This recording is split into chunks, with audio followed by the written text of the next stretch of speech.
Well, I didn't realize that was happening.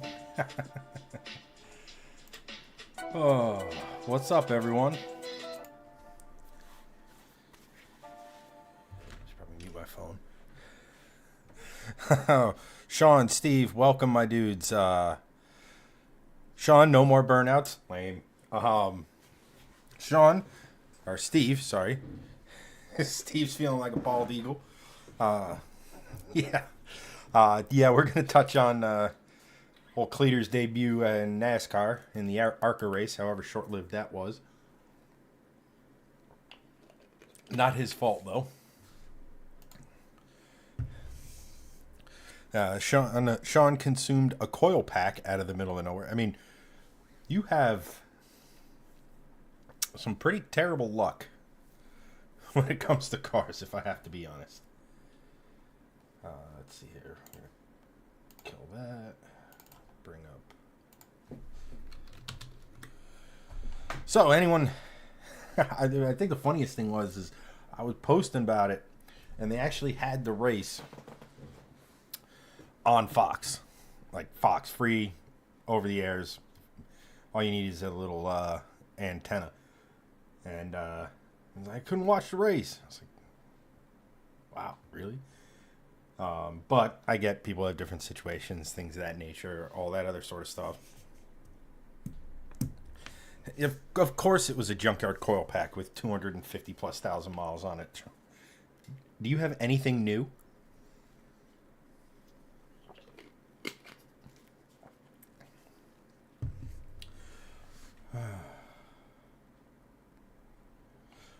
What was I doing? Oh, right. So anyway, so as you've probably seen, because you're on social media, and, well, surprise, surprise, we're on social media.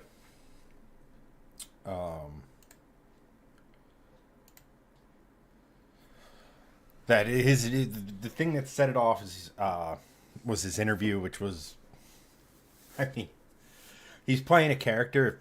you didn't know. But I mean, he did it so well. I'm really happy for him.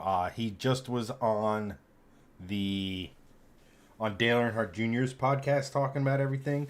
He is going to be doing Dega, so we get to see him in the car again, which is pretty cool because it's awesome. I mean, how many of us wouldn't do it if we had the opportunity? But like, and I think the worst thing out of all of it, and there was a lot of good to come from it. He's blowing up. Not that he needed to blow up. I mean, the dude, he's doing all right for himself, owning 1.5 racetracks, and everything. But like,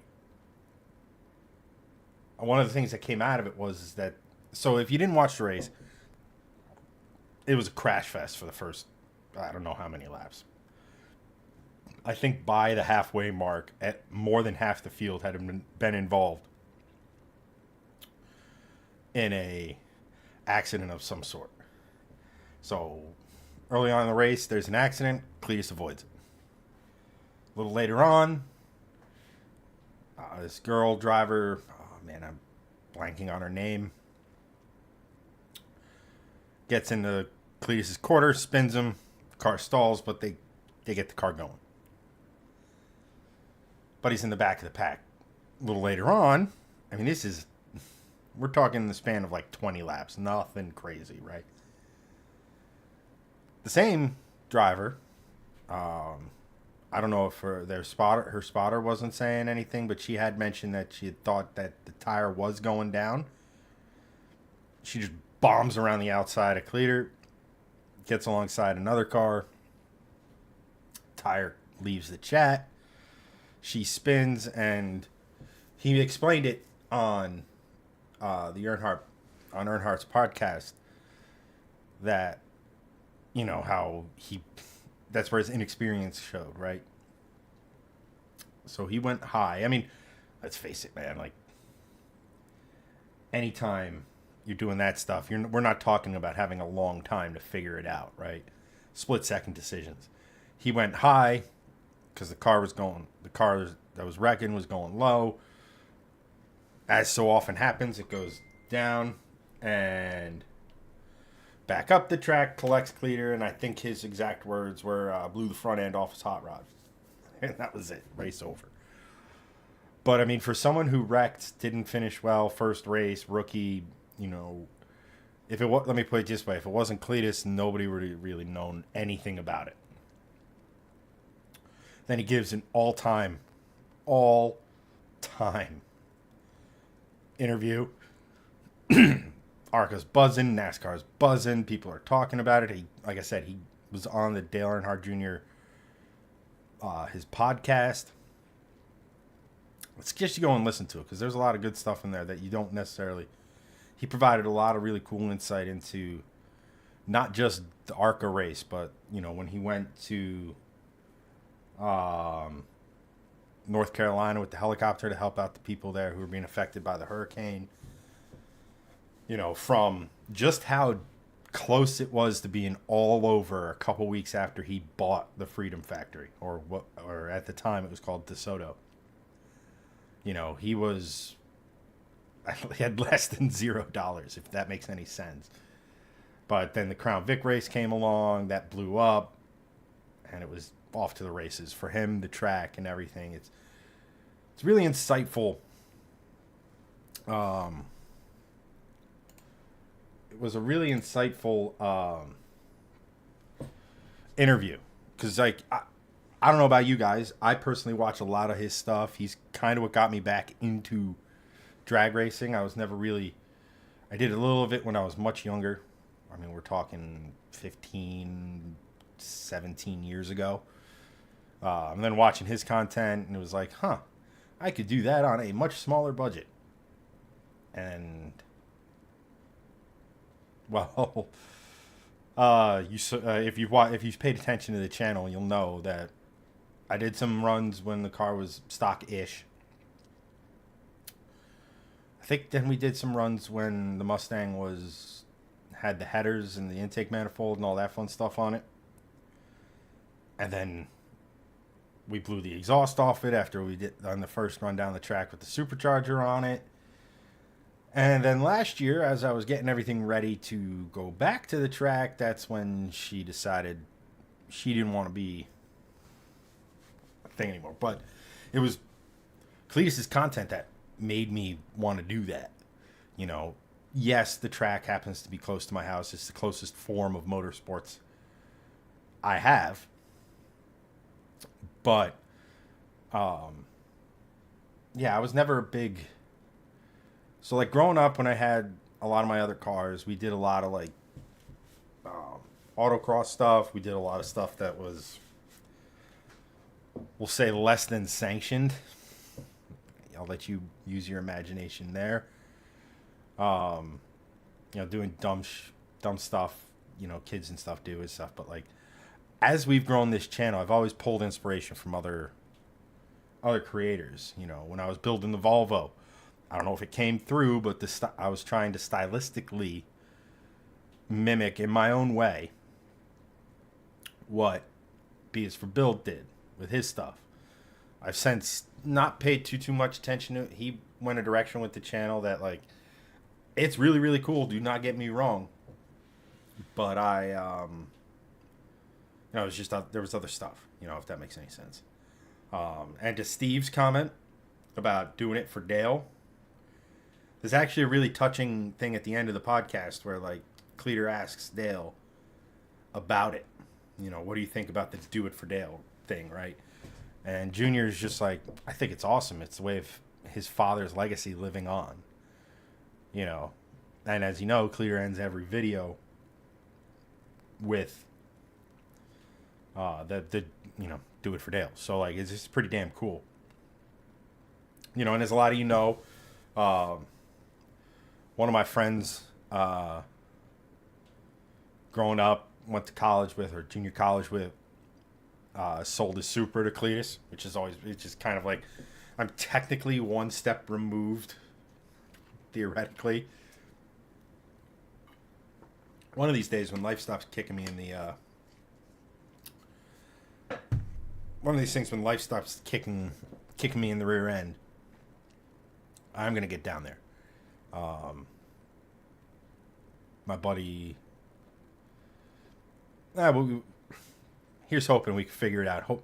Hoping maybe fall, maybe earlier, but life has to stop being a jackass. At any rate, what else did I want to? Oh, right. There's some other NASCAR news.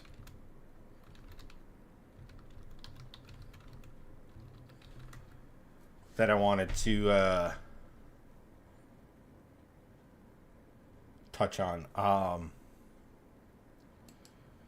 just saw it. I actually literally just saw it moments before I actually went live. Actually, while the intro was playing, or the starting soon, whatever the hell you want to call it, was playing, and I didn't get a chance to read too much into it. But Ram is thinking about coming back, and they're very serious about coming back and doing the truck series. And I guess the benefit there is that similar to the ARCA series that Cleetus ran in, where they use a spec version of the LS. The trucks use a spec engine made by Ilmor, which is pretty interesting because I'm pretty sure Ilmor does Chevy's IndyCar engine, and they've done some sports car engines in the past, so it's kind of cool to see them do sports car racing, IndyCar, NASCAR. It's like, okay, what aren't they making? You know, kind of a deal. Ilmor, I think, also very famously. This is actually kind of a neat story. So back in the late 80s, early 90s, IndyCar introduced a new rule to try to get more manufacturers involved. So a lot of teams like Ford was using Cosworth built specific race engine, right? And those engines are stupid expensive. So they were trying to reduce the cost to entry into it while not, making it kind of farcical. Or, I mean, see what happened when IRL came around, right? We've talked about the engines they used, or what have you, being nothing all that special, right? But anyway, back in the late 80s, early 90s, there we go. They introduced this rule, again, trying to get manufacturer involvement in, that allowed for a larger displacement engine, still utilizing turbochargers, but for a larger displacement engine if they went to a pushrod style engine. So companies like Buick, Buick, I think, used a race variant of. You got to remember, back at this time, Buick was throwing that 6-cylinder, the Grand National 6-cylinder, in everything. There was a turbocharged variant running in Pro Stock in IHRA or NHR. I forget which of the big, drag racing. And it was really competitive there. A naturally aspirated variant was in one of the Grand National cars, the step below Cup, when they were running 6-cylinder engines back in the day. They had some fire-breathing, like 7 or 800 horsepower version that was going in like an IMSA GTP car, which was the IMSA prototype car at the time. And then they have that engine, and they made it into an IndyCar engine. Well, Mercedes saw this and was like, huh. Now, when everybody thinks push rods, you think low revving, not as sophisticated, all that stuff, right? I mean, all you have to do is look at NASCAR now and look at the revs those guys are turning to understand that pushrod engines, you can turn some revs in them, and that's what you want in an IndyCar engine. So Mercedes is like, huh. They didn't make a pushrod V8, I think, at the time. I think at the time they were doing single overhead cam stuff. Not 100% on that. Feel free to correct me. But, and they definitely didn't do a pushrod V6. I'm like 99.9% sure on that one. So they reached out, and instead of developing their own engine, they reached out to Ilmer, who then built a custom block, pistons, rods, the whole nine. And the engines were just dominant. Like that year when that engine, I think it was, what year did...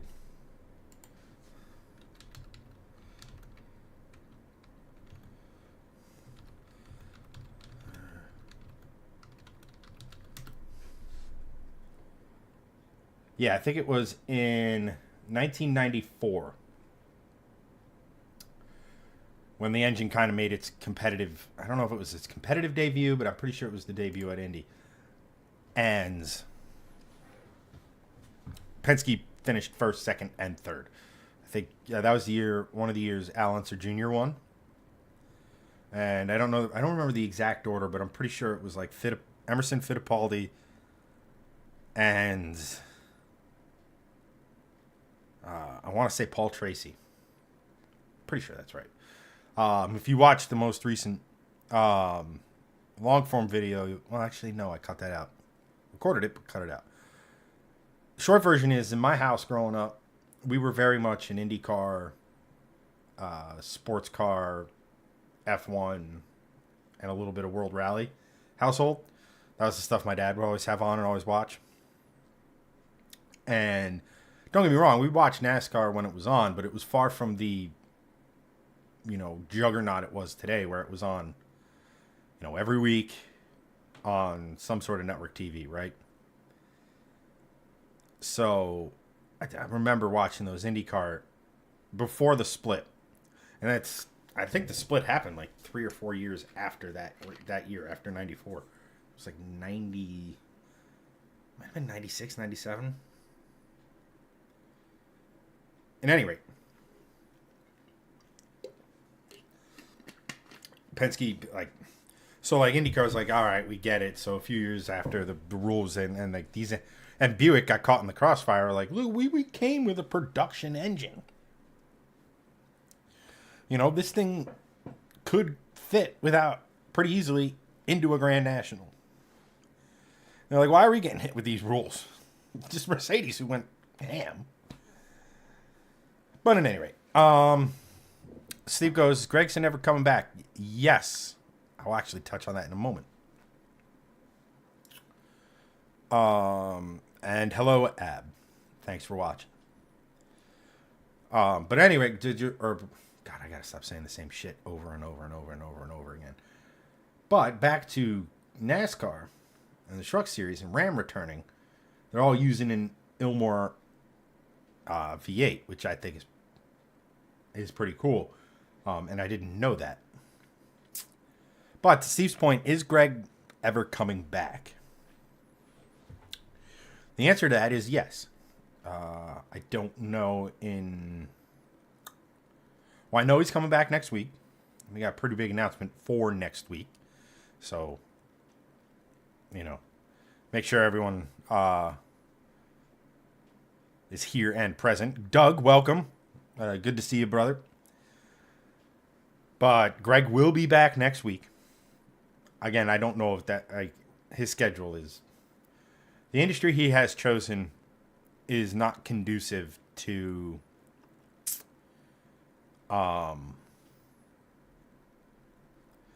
as he's finding out, is like the industry itself is...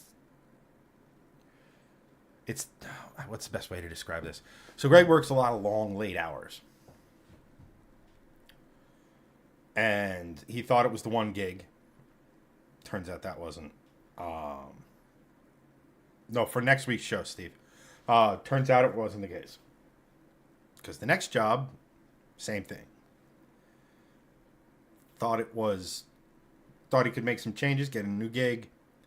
And it just turns out the industry that he is in, it's just the nature of the beast. It's how it's going to be, whether you're at a top firm or a brand new firm or whatever. No, Steve, I have not even remotely come close to, if I'm being honest, to even having the first clue on how to plan that. There are so many moving parts in my life right now that I got to figure out before I start nailing down dates, and in any extended amount of time. Short version, without getting too much into it, I don't know where I'm going to be living. I don't know where I'm going to be working. That's the short version of that story. So I got to figure one of those out before I know, hey, I'm going to have this Saturday off, or I'm going to have this Sunday off, or I'm going to, that sort of a thing. But I know we got Sean, Doug, and Steve here. But I did want to touch on, before we kind of move on and, talk about whatever. Next week's show. What days are off? Not sure what you're referencing, Doug. Sorry. All right, so let's wait for Anthony because he's an OG'er. But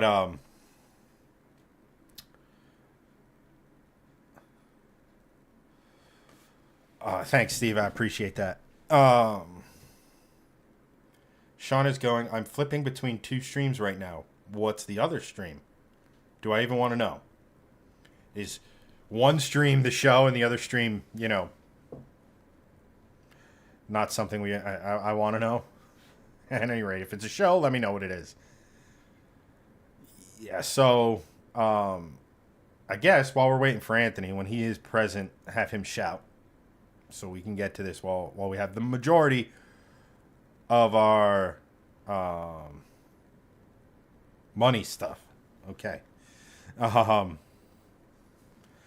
Invest in Vortec 4200s. Just start stockpiling them. They're about to blow up. I can almost guarantee you that.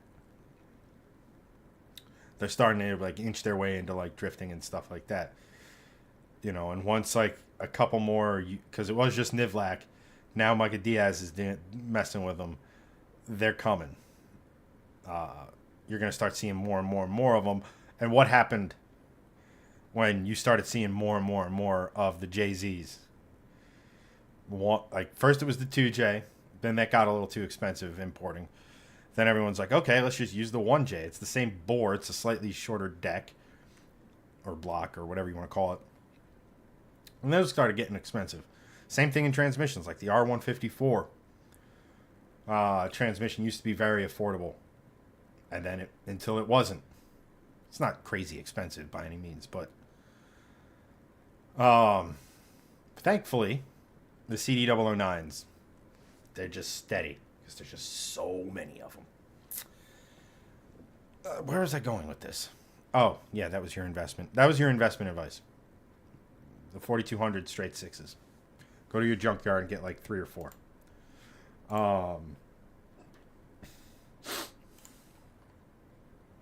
Where's this part?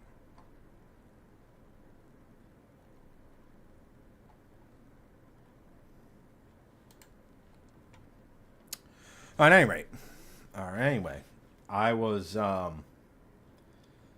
actually got to go up to Blue Sky and talk to those guys a little bit.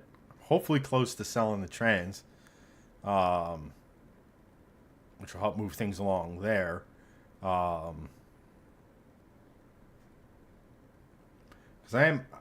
my goals have changed. Probably not going to do any head work. At least in the short-term future, probably just going to do a really basic bolt-on manifold intake, and then the headers and stuff that I have from the old car. Throw that on there.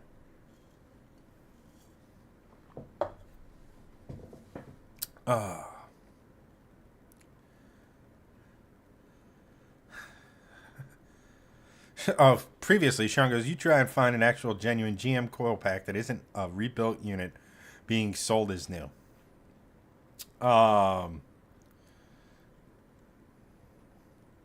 Okay, I guess I didn't realize it was an issue. Sean goes, so no high RPM. No, we are going to eventually push the higher RPMs. Case in point, the intake manifold that I'm going to be popping on it makes peak power at about 78-ish, 100 RPM. As a point of reference, that's 300 RPM higher than the stock Redline. A stock Coyote will rev to 8, no problem. It's just, are you making power up there?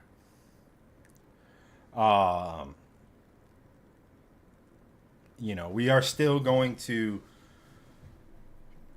I'll put it to you this way, right? On the silver car, between the fuel system, the injectors, and the fuel system, injectors, and supercharger kit. So basically everything you need to do to make sure that you can run the supercharger at a decent level of boost without being risky or having, I shouldn't say without, with having the proper fuel supply. That came out to about $8-9 grand, right? Retail pricing wise. To do what I want to do with the heads and stuff, so is actually, I think I can price this out. I think I have it already priced out. Any bill.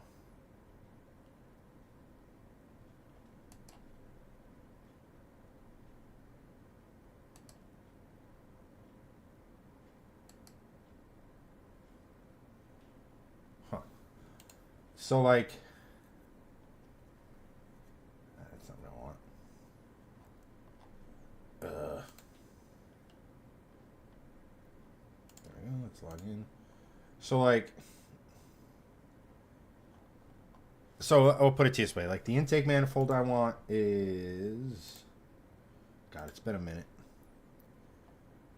So, like, the intake manifold I want is going to be between $1,600 and $1,900, depending on what I want done to it.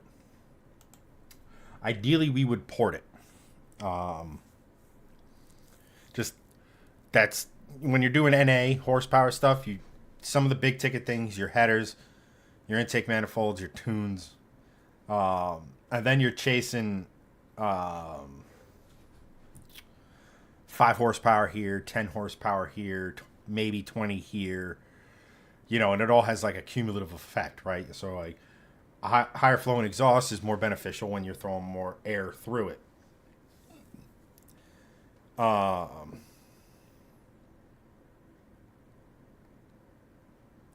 Yeah, Sean, I gotta say, I want no part of any of my cars ever sounding anything remotely close to a 13B, ever, ever. It's just, you love them, God bless you. Personally, I don't like the way they sound. But to give an idea, so even on the least expensive side, just to do the intake side of things, it's 1,600. Let's do the math here. So it's 16. So Ford Performance Cobra Jet intake manifold. Again, low side of things, 1,600. If we port it, it's probably another 300. And again, you're chasing a few horsepower here and there that eventually has cumulative effects. But it's not like adding a supercharger or even like a turbo, where you can turbo, you can punch a few numbers and you can be making 3, 4, 5 pounds a boost more, right? Or just it's a NA stuff is, people don't really go down that route hardly ever because the cost of horsepower just isn't, it doesn't make sense. So we do that. The throttle body I want is a VMP 67 millimeter twin throttle body, so twin 67s. So that's another 900, right? So we're already at 25. I want to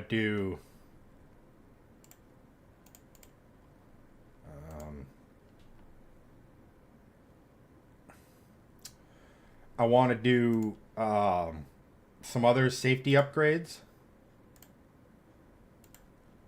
So like chain guides, that sort of thing. We're now looking at another,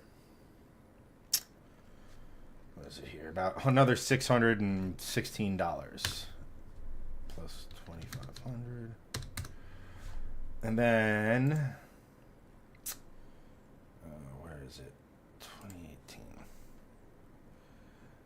But 16, that, Sean, I would be thrilled to death if I can get my engine to eventually rev past 8,500 on 93 and over 9,000 on something a little spicier. Not too crazy. We think we can get over 9,000 just by like bumping octane up a couple to like 95, 96 with like boostane or something like that. We could also do E85, even though it's not really all that prevalent where I live in. I mean, instead of V8 booms, it would just sound like one constant boom. I mean, have you heard Brett LaSala's Coyote or Palm Beach Dyno's NA Coyote drag cars?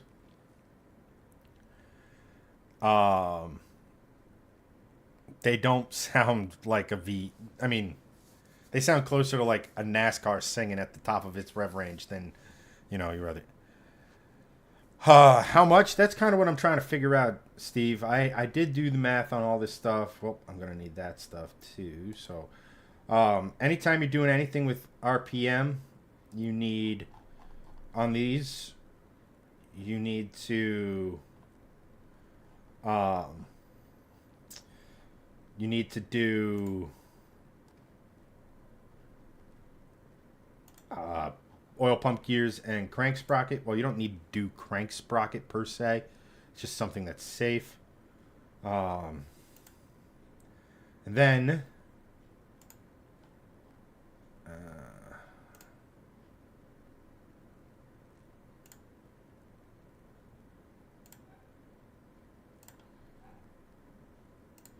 right, let's just assume I do everything here. Oop, that's not the right one. Got 2 cards. Here we go. So then the secret sauce.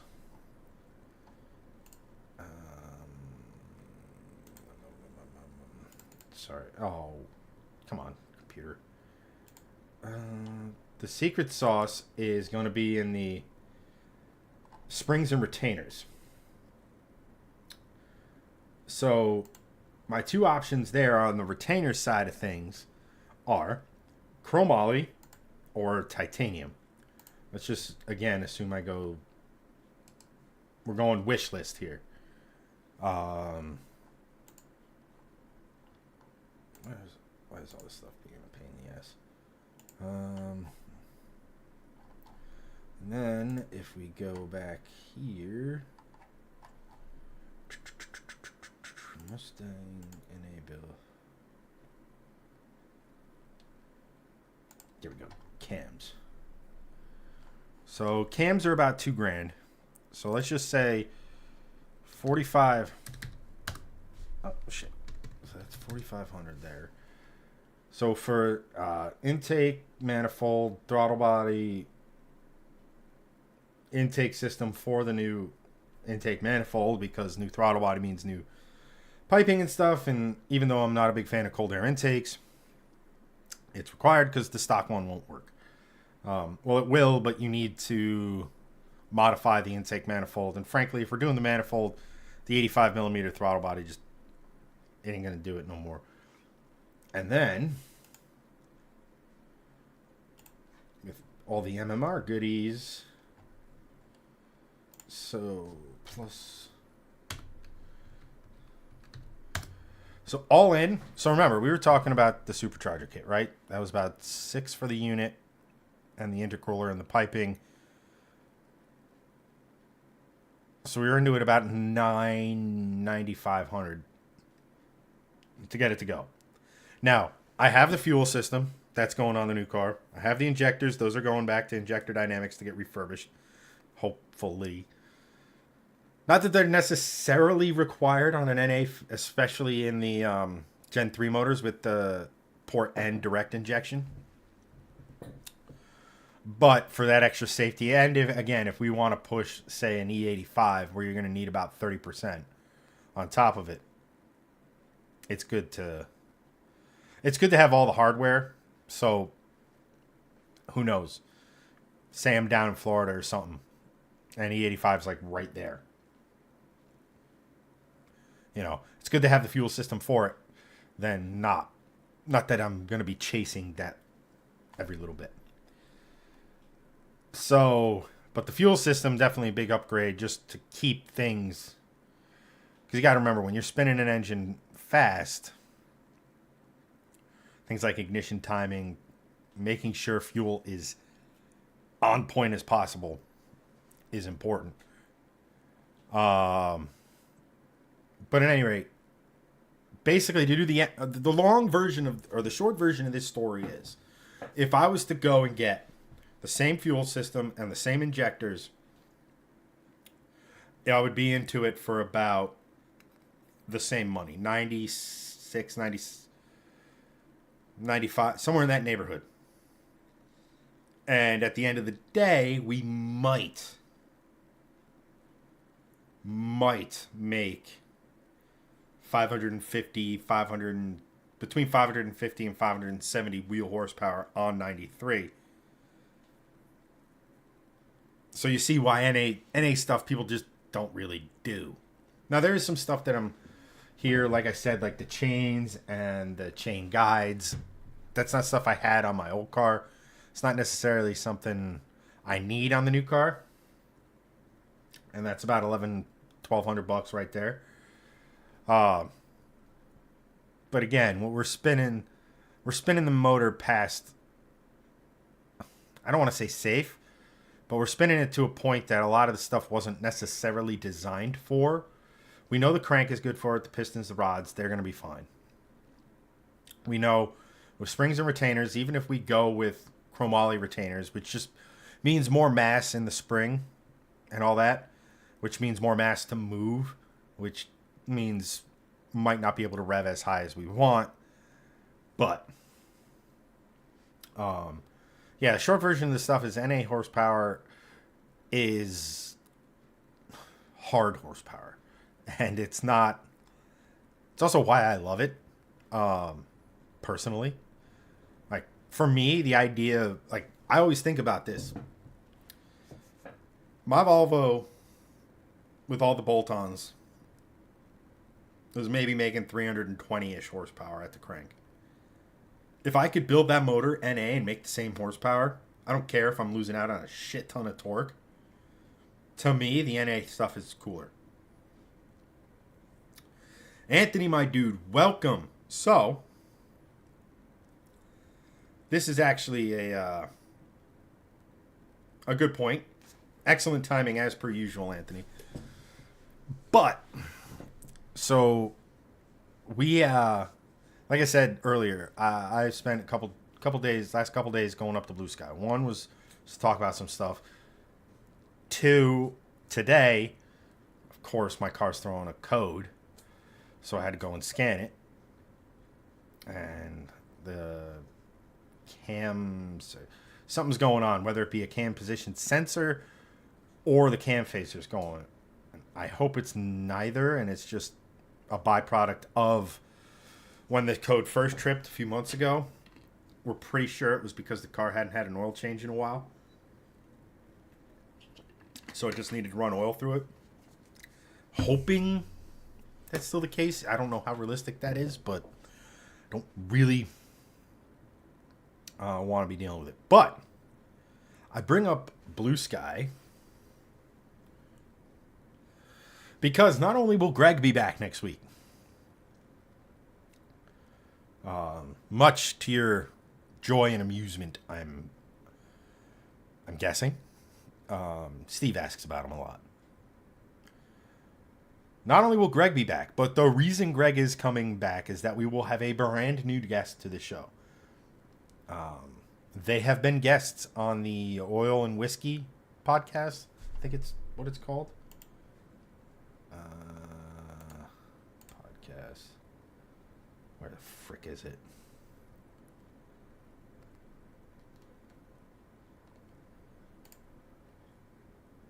Yeah, Oil and Whiskey with Roadster Shop. They've been there. Sean misses the Greg as well. I miss doing this with Greg as well.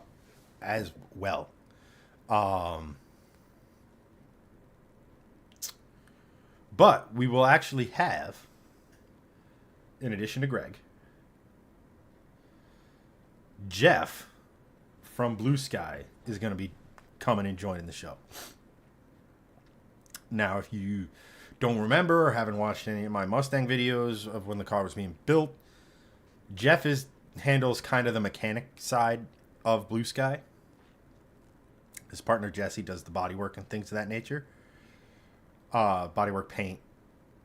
And Blue Sky's a big deal shop. They're a big boy shop. The stuff they're doing far exceeds any of my Mustangs. Whether it be the silver car or even the final form of what I want the black car to be. Which is pretty gnarly. So Jeff has agreed to come on the show. So we're going to be chatting with him. Kind of getting the short version of their, origin story, so to speak. But I highly recommend you go on the Oil and Whiskey podcast. It's on Spotify. I'm pretty sure it's everywhere. And I know it's on YouTube as well. But go and listen to it because they do go into a pretty good amount on their history and stuff. I don't want to bog the 2 hours down with just talking about their history. I mean, if you guys want to know, let me know. I mean, it's a pretty cool story. They're about my age, a little younger. They went from a dream to living the dream. So,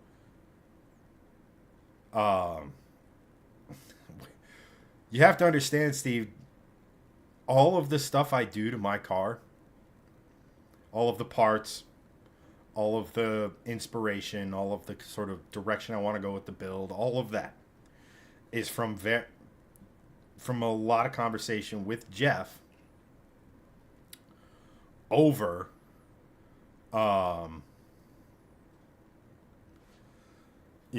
what he thinks I should do. His recommendation. What parts should I go with? What should I do here? Why should I do this? all of that has come from conversation with Jeff. So it's not like I'm walking up to him, handing him a part, and he's like, "Where the hell did you get this? This is gonna make my life hell." It's literally a part he recommended. Just full stop.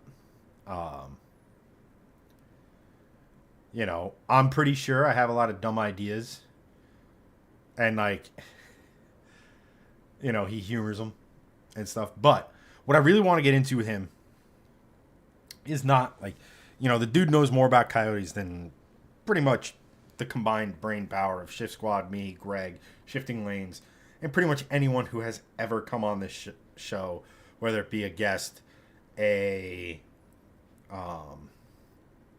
viewer, a commenter, or whatever. Even though he has immense knowledge on that particular platform, he also knows. I mean, when I was up there today, we were in their showroom, and they had 2 or 3 coyotes, a pissed off LS, a supercharged Godzilla, and a couple like small block Ford stuff, and believe it or not, an EJ20, which is a 2-liter Subaru Flat 4, but that engine is actually arguably the part of one of the builds I'm like really interested in seeing them start, because it's this old Fiat or Alfa Romeo, it's this old not Ferrari that's mid-engine that their Roadster shop is doing a chassis for. They're widening it and lengthening it and putting a pissed off EJ in there. Anthony goes, "We all have dumb ideas. That's what makes us the best." I think if you're into cars, you have dumb ideas. It's just it's just how the brain works, right? Like, oh shit. Oh, fuck. Excuse me. But the short version of it is, and I don't want to get into too much, but I want to talk, like, because he's kind of living the dream, you know, building all of these crazy custom cars. You know, building his own truck. Like, he's kind of doing what we would all do, right? So I want to pick his brain on, like, a lot of the builds he's done. Well, not a lot, but, like, you get the idea there. You know, I'm an engine nerd, so talk about that stuff. I'm sure Greg has one of the ideas he wants to talk about. I mean, Sean, yeah, it's never a dumb idea until it is, but there's certain things where warning signs appear significantly earlier in the process, right? What was it? Rob Dahm I think it was a joke. I didn't actually watch the video. Just because his videos kind of meander. Like, he goes into such detail about everything, and, like, if his community likes it, his community likes it. Like, I'm not, you know, he's far more successful at YouTube than I am, and as, like, a car guy, and his ability to do stuff.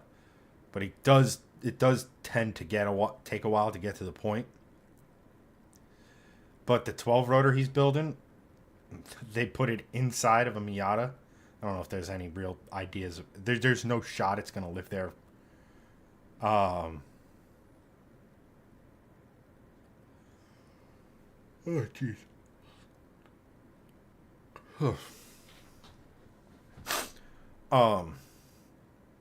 But, like, that dumb idea.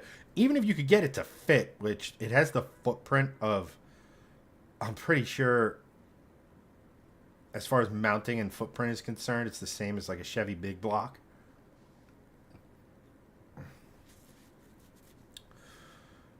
But, and even, I guess you could technically fit one of those in a Miata, but, like, the way the turbo and intake system is, it's just impossible to see the fucker. Like,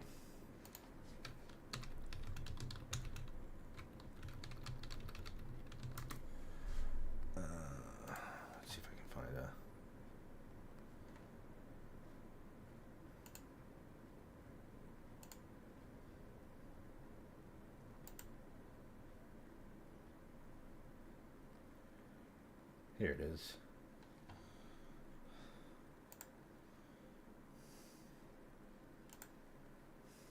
Like, even if you could, the fact that you can't see would pose a problem. I mean, that's an incredible engine. I mean, it's pretty much designed. The original designer designed it to be kind of a maritime. Oh, that's the wrong. There we go. Designed it to be a maritime type of deal. Um, to go on a boat where it kind of sits behind or underneath everything. Oh, Jesus. So there we go. All right. That's Rob Dom's 12 rotors. So it's 3 4 rotors kind of stacked. So you have 4 rotor, 4 rotor, 4 rotor, and then there's gearing and such that goes to, again, I'm pretty sure it's big block Chevy bolt pattern for like a bell housing. I never recorded one of your fever dreams, Sean. You can go on Rob Dom's YouTube page and watch him build this thing from the ground up. Like each housing, putting it together like the Lego set that rotary engines are.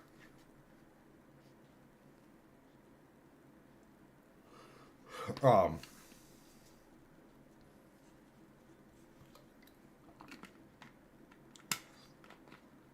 but yeah, it's an absolutely insane thing. But again, the guy who originally designed it to be a boat engine.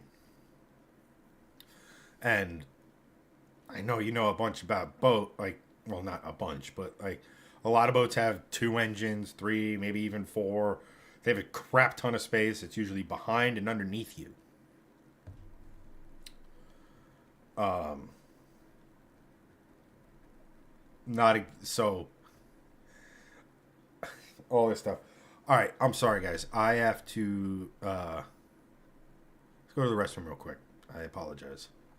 Um,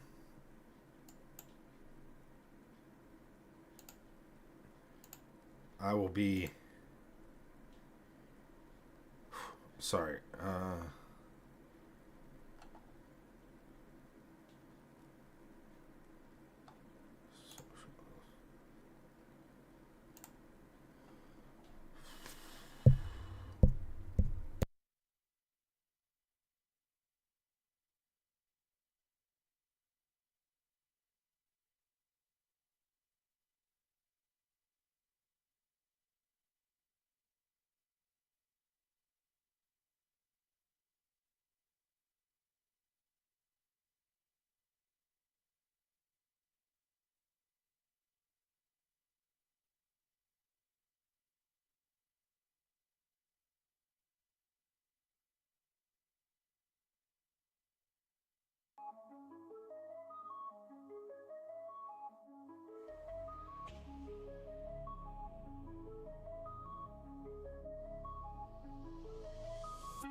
Sorry about that, fellas. Foil jumpsuit. You can't find a hat. Tinfoil it is. Are we starting? Steve asks, are we starting a cult? Because I'm not saying no yet. Do you, dudes? Also, I kind of think... excuse me.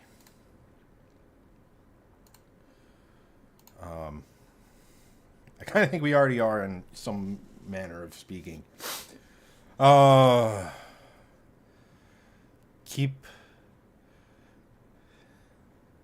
Sean goes, keep that 5G Muxnet gluten from cooking me like a pork.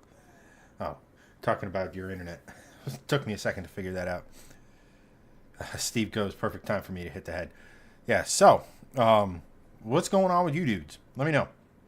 Your cars, specifically. Pause. Let's just close that. But, yeah, Steve goes, Steve asks, you good? You look burnout. I am exhausted. Stressed out might be another way of putting it. Just tired. I'm just tired. That's the thing. Anthony goes, they're buried in snow. I guess you guys all got hit with that massive snowstorm, right? That we were supposed to get as of the weekend, but somehow it disappeared. Like we were supposed to tomorrow get like a foot of snow. And then like 2 days later it was gone. Like not like slowly, oh, it might be a little less, might be a little less, might be a little less, might be a little less. It went from a foot to nothing. Doug goes, I've been working on my 82 Honda Goldwing mostly. Guessing that's a motorcycle. Pretty sure it's a motorcycle. Oh. But not nearly enough to have it on the road yet, though progress is being made. Always good. I forget who said it, but if you can do a little bit today, I think it was Demo Ranch actually, or Demo Matt. Who said like, do something today to make tomorrow better. I'm paraphrasing. That's not the exact quote, but when it comes to cars, it's like, hey, make it closer to running today than yesterday. You're doing good. You're doing good. Sean goes, Zuzu is fine for now. Timmy is still taking a nap in the goat shed. Yeah, I mean, I guess we've talked a bunch, and I'm sure you've mentioned it, but it's escaping me at the moment. Why is it not up and running again? That might be a too long thing, but like, I know the issue with like the clutch on the Isuzu and stuff like that. I don't remember. I know you want to put a 5.3, I think it is, in Timmy, which I think would be badass. But I don't know why it currently sits. I want to say something with the trans, but I could be 100% wrong. Sean goes, currently being snowed on as we speak. Yeah. Anthony goes, we're currently looking for up to a foot by the time tomorrow is over. Yeah, again, I saw the models. I was looking at it over the weekend because like I have a lot of stuff I need to do tomorrow. One of my good friends and gaming buddies' kid is due tomorrow. A couple of my other friends have big things going on tomorrow. So we were all looking at the weather going, oh, crap, it's going to be terrible. And then it wasn't. But if you guys are getting snowed on, you're getting that big-ass storm, be safe, be smart. If you're going to do something dumb, at least don't do it near anyone else. Although most of you are smart. Even the dumb stuff you do is done with a shred of intelligence. Not a shred, but with intelligence. So it's like, yeah, I'm going to take this barely functioning vehicle, go do donuts over there, but there's nobody near it, so nobody's really going to get hurt. And if I mess up, I only really break my stuff, or hopefully not yourself. You know, that's the biggest thing. Snow brings the urge to do donuts or drift at very slow speeds. Been there, done that. It was the most fun I had in my Lexus because it only made like 230 horsepower at the time. But in the snow, felt like freaking Ken Block. But yeah, be careful. Anthony goes up at minimum of transmission. Steve goes, everyone be safe tomorrow if we get hit by this supposed massive amount of snow. Yeah, I was just talking about that. Like, it was weird. It was a foot and then it was nothing. So I'm hoping that it's on the nothing. It still says nothing. At least on mine. I'm surprised by how hard it's hitting Hampton Roads area of Virginia, as in Virginia Beach. Interesting. One of my good friends lives in Virginia Beach. Has lived there for a minute. His wedding was at the Cavalier, which I don't think is there anymore. I meant to get water when I was up. God damn it. And I know they're pretty ill prepared for snow down there, if my memory serves. Or at least they're not as prepared as, like, say, up here we are. Because, well, let's face it, we get quite a bit of snow. Oh, that brings me to... This is going to be a borderline unhinged, mildly automotive-related rant about the stupid company that handles the snow removal for my development. Number one,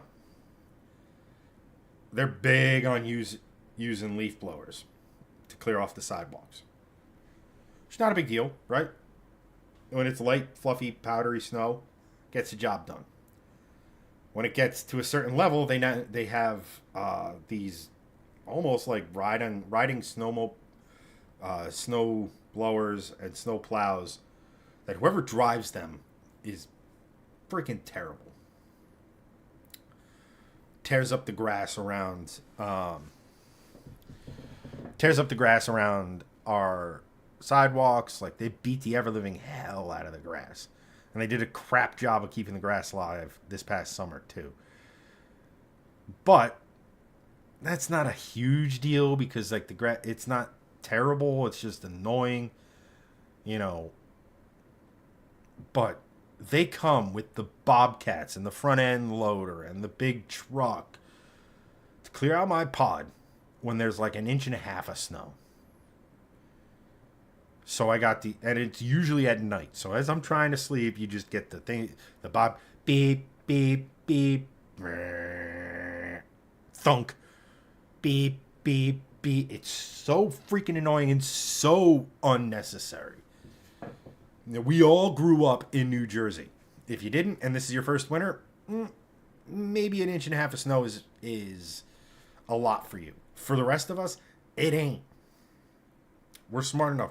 We know we live pretty close to a main road, right? And that they're really good about keeping it clear, keeping it salted, keeping it brined, whatever.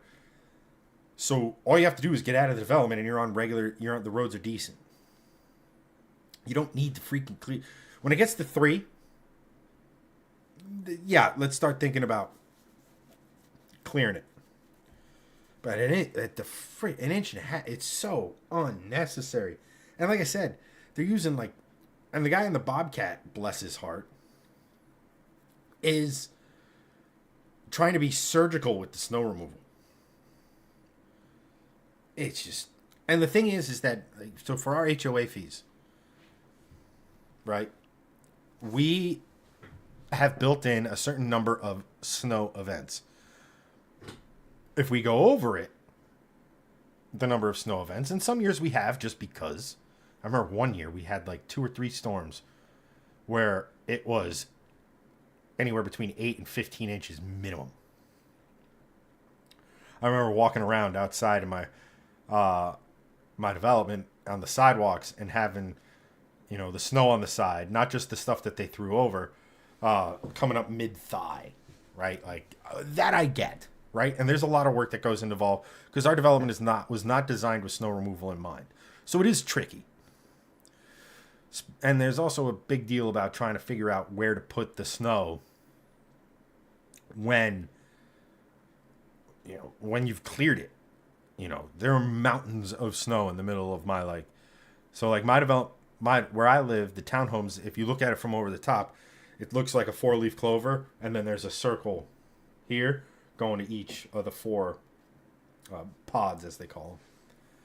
And in the middle of that, we have snow that's probably like 15 feet high, just from this year. And because it's one of the few places they can actually dump it. They also will dump it on the access, like off the main road in my development to get onto my road. They started piling it up there. So it's annoying as hell because I can't see traffic. And they're told not to put it there. But in certain cases, you have no choice. It's just so annoying. At any rate, Doug goes, broken motorcycles are the safest motorcycles. As long as they don't break while you're on it. But yes. Anthony goes, the Cavalier is actually being restored, last I heard. Interesting. Because I know when my buddy's wedding was there, they were slating it for something. And it was in June. And they didn't have air conditioning. But they had those big barn doors. Like 6 or 7 of them. So there was a good breeze. And it wasn't as intolerably hot as you would assume in Virginia Beach in June.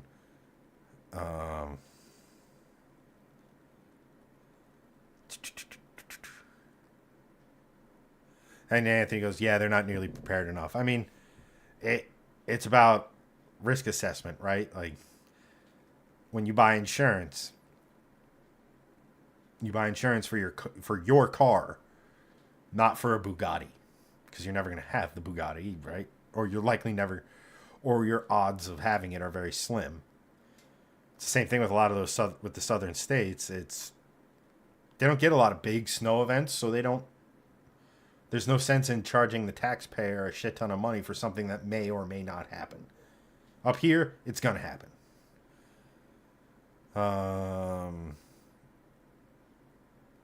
Sean goes, ew, HOA. Christian loves his HOA. Doug goes, my HOA is my wife. She lets me get away with way too much. Right. But no, I could go on and on and on about our HOA and how the people handling a lot of the decisions aren't,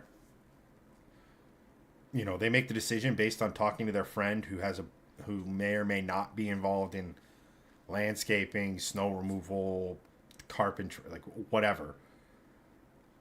And they make these, this would be a good idea. Like anytime I want to touch anything on the outside of my freaking house, and I'm not talking about anything crazy.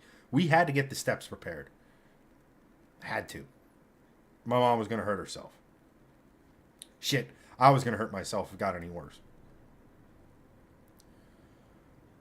So we go and we get it, and they're like, we're going to fine you because you didn't use our architect or engineer or whatever. And I go, yes, but an engineer was involved. Here's the paperwork. It's just, I could get on a rant and probably get myself in trouble. But at any rate, Sean goes, what if all the HOR board members just got lost? Well, one of the other biggest problems is that there's a company that handles our HOA, and they don't live here. So they make site inspections, they do all that, but they don't actually live here. So like one of the dumbest things they ever did was getting rid of the dog crap stations. And then what do you know? The biggest thing on any of the forums or the Facebook pages, it's really a Facebook page, is dog poop everywhere. Well, no shit. Not a lot of people like picking up shit.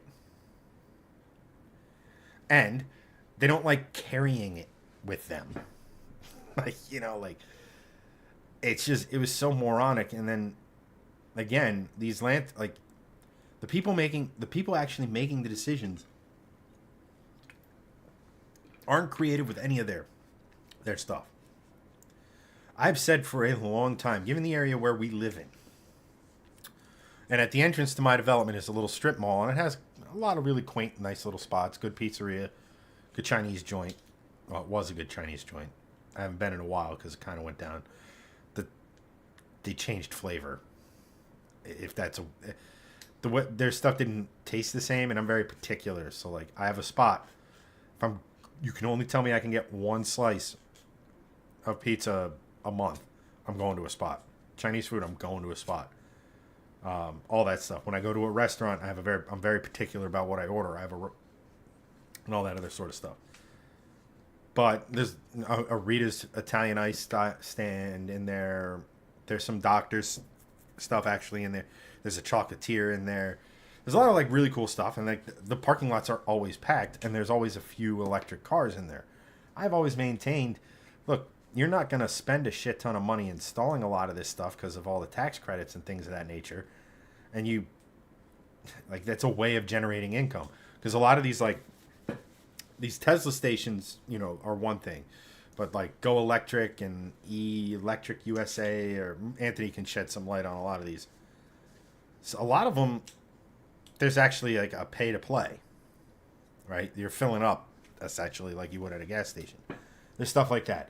There's stuff like solar that is very much not allowed, that we could generate a massive amount of energy given the amount of square footage that all the townhomes have.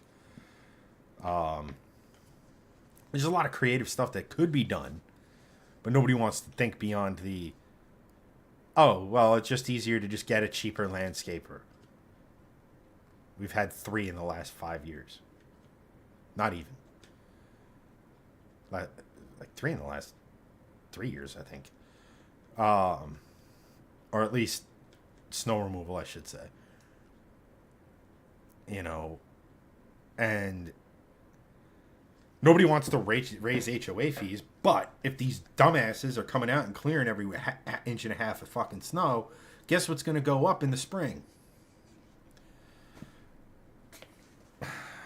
I've actually given thought long and hard about running for like the board and going on and being a more active part, but I'm not going to really.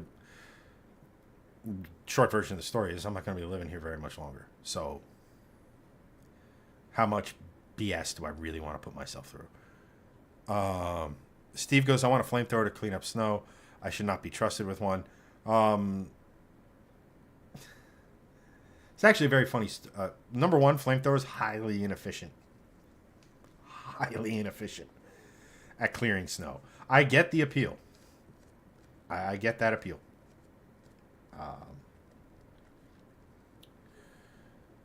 That actually does remind me, like, one of my dad's old famous calls was he went to a place where the electric bill was way too high in the customer's mindset. He used to work for the power company. And he was doing a site assessment. He found a switch in the garage. They didn't know what the switch did. He toggled it, went back, kind of looked at the meter. Toggled it on, went back and looked. Turns out these people, for like 18 months, or even, I think it may have been 2 years, had an underground heating system for their driveway to melt snow. And they had no idea.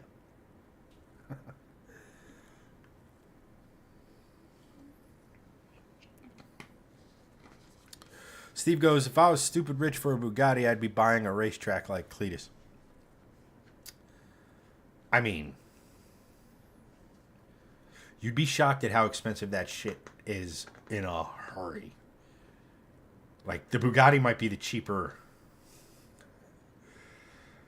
because on a massive property like that, especially if it's a business, like a racetrack, or even your home, there's still insurance, number one. Power consumption, number two. Although, let me put it this way. If I had Cleetus money, if I had buy a racetrack money, I would absolutely be looking into not real estate. Well, maybe real estate. Real estate's not the right word. But like square mileage to put a field of solar panels. Just because of the power consumption that like a racetrack with the lights alone, how much power they use. the facilities, all that sort of stuff. I'd love to have a racetrack. We all would. I mean, let's face it. But I would want. I like the idea of an oval because it's simple, it's easy, and it's contained. Especially if you're filming and making content. But I would really like a really nice autocross track, and that isn't like a where I could put different cones or have different layouts or this. I'd want it to be a fixed layout that you could run clockwise or counterclockwise. That actually feels like a racetrack. It's just instead of 2 miles, 3 miles, whatever, it's like 3/4 of a mile. So you have like a straight, you have like an fast corner section, you have a tight like hairpin, you know, that sort of stuff. I'd also really like the idea of recreating the Top Gear test track, but as more of a racetrack, not just an airfield or an old runway. Doug goes, yeah, but the $20,000 tires. I mean, yes. But also, look, I get that tires have to be rated for a certain speed, but I'll be perfectly honest with you. There's a bunch of guys running really, really fast on our 888Rs that aren't $20,000. But yeah, I get maintenance and stuff on that is the thing, but like, I'm pretty sure Cleetus bought the old DeSoto racetrack, which was in monumental disrepair, for like $2.5 million.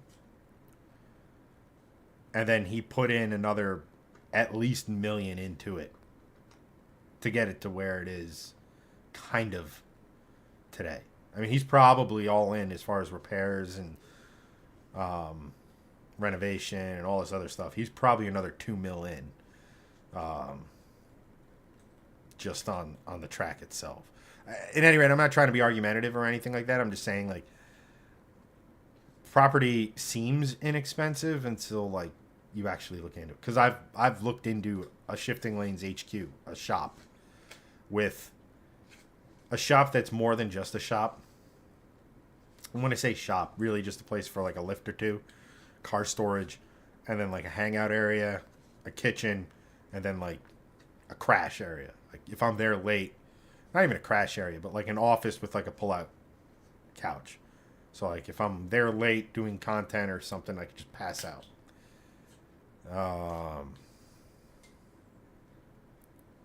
Anthony goes, I want to buy a racetrack. Steve goes, we all would want a racetrack or an animal sanctuary. Yeah, I'm good with the racetrack. As cool as it would be to like, what is it? The guys at Black Rifle Coffee have that big compound out in Utah, I think it is, where they make sure they have like, you know, I think they have like, I don't know if they have elk, but I'm pretty sure they have like mule deer and shit like that.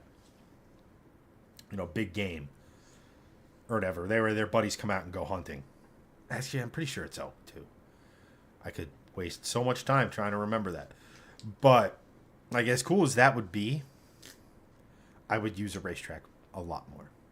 Like a lot more.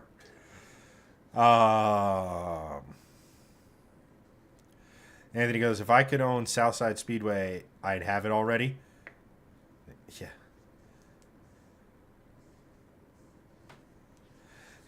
Be like Cleetus, buy 20 Crown Vics from a police auction for 9 G's. Yeah, but here's the thing, right? Like, if I bought a racetrack, as cool as Crown Vic racing is, and let me put it this way, if there was no, like, my brain always goes to, like, if I was to win this money or buy this thing, I'd want to do content, right? And as cool as the Crown Vic stuff would inevitably be, it would just be, I don't know, Cleeter did it. I don't know, maybe like, you know, maybe one up it and do the, what were they, the Caprices with the LS or LS variant in them. Although that would get really expensive really, really fast. Especially if you're just letting like random YouTubers or friends or like Shift Squad instead of a go-kart track. It's like, hey, we're going to be doing the old Cop Car 900 this week. You know, Convicts are the easiest way to go because they're so cheap and like, but I don't know. It's a problem I'm likely never going to have. But like one of the dreams I have, and I don't think it's impossible. I don't think it's likely by any stretch. But one of the dreams I have is to do this show this in a slightly different way, or have it in addition to like this show. But to do a podcast that is effectively like the old Grand Tour and Top Gear celebrity interviews. But it's like a 2-hour thing where you're talking with the person, you know, and then they would go around my track and set a lap time. Now, if it was at an oval, I'd do Indy style. So 4 laps average.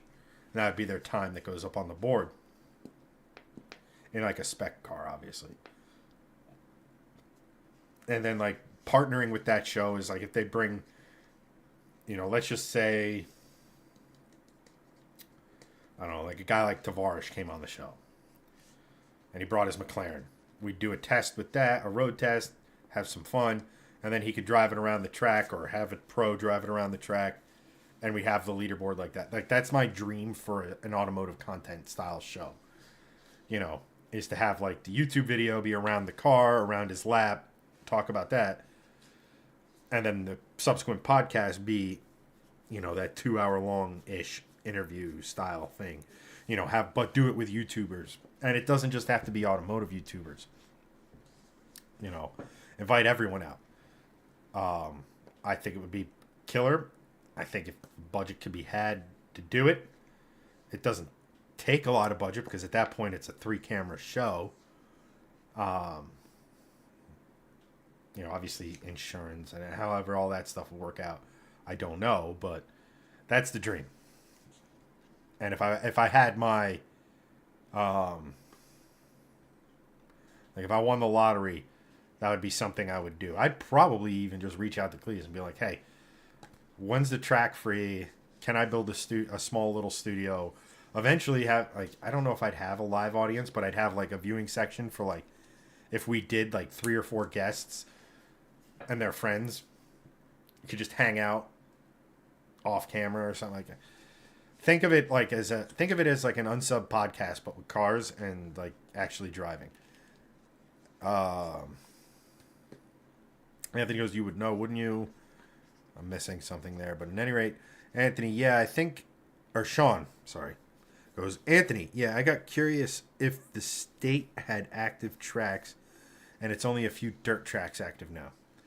And then Anthony goes, dude, dirt tracks are awesome. I mean, dirt track, I don't know what goes into like maintaining the quote-unquote dirt, but that's really cool. Like dirt track racing, I honestly think it should be a fixture on the NASCAR schedule. And I think a dirt track race should be a part of the playoffs. In like the first or second round. I think honestly in the first round you should have super speedway, so a Talladega or Daytona. You should have a short track like Bristol or Richmond or something like that. And you should have a 1.5 mile or a intermediate track like Atlanta, Charlotte. Pick they're ubiquitous on the calendar, and a road course. You want to find out who the best driver in NASCAR is? Let's not just find out where the best drivers are on this oval or that oval or whatever, right? Let's have a variety of tracks, and whoever is the best at those, you could very well say is the best driver in NASCAR. Because you cannot, 100% cannot say that about Joey Logano in last year. Not only was the track variety, I know they did a road course, I know they did a couple, the Charlotte Roval and stuff, but like, there ain't no way. Like, I honestly think that should be the championship 4. Should be the last 4 races. Should be at each in these tracks. I know it gets tricky and what have you, given weather and where some of these tracks are located and stuff. But the last 4 races of the season are one on every type of track that NASCAR races on. and you take their point standings after that, fuck wins. Their point standing, like the traditional point scoring system. Obviously, winning helps. And that's how you determine a champion. One on every type of track. I think that would be cool as fuck. Sean goes, yeah, if I could own a racing compound, I'd want a road course, strip, dirt, and oval, maybe something for off-road and rally crowd. Yeah, that's the dream, ain't it?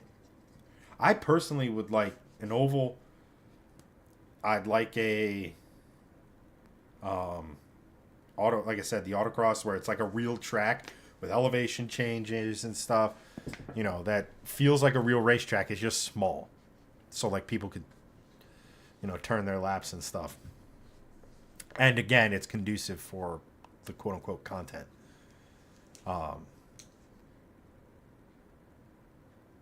Having like a rally section. A rally section wouldn't be too difficult. You would just need gravel and space.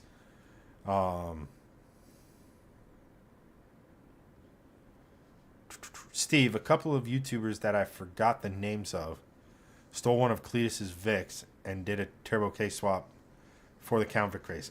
I want to say that was the Boosted Boys.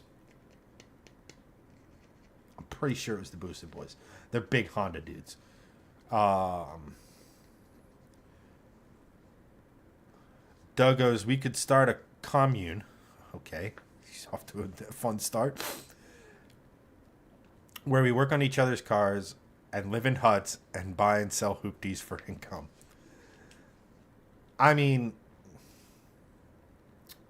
Look, again, that's like part of the dream, right? Like, I would if I ever won the lottery, I know 2, 3, 4 of my friends would be immediately under my employ. And then, like, the dream would be to expand that particular business in such a way to where, like, hey, I'm looking for this. Anybody interested / qualified? And obviously, like, you OGs who've been here for forever. And then we'd have, like, I feel like if I just said, like, this section is for you guys, there'd be, like, a section where, like, Doug, Anthony, and Sean just sort of gravitate to, and it just becomes a field of cars in various states of repair. But, like, that would be cool. And that would be, like, an interesting avenue for content, whether you guys wanted to start your own thing, but being paid to do it so you don't have to worry about losing, loved one, your wives leaving you, that sort of thing.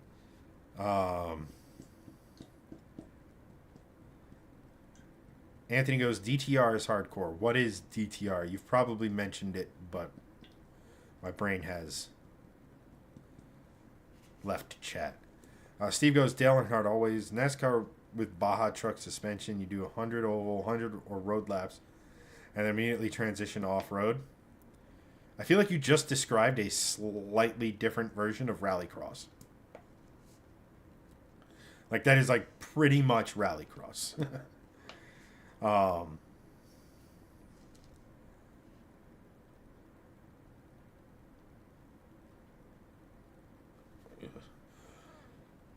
Sean goes, like, literally, gate closes, forces the cars to the off-road course. Again, you could easily, like, let's just use the autocross idea, right? Because, like, I like to be somewhat reasonable, but also somewhat, like, again, focusing on how can I and a couple of dudes capture this.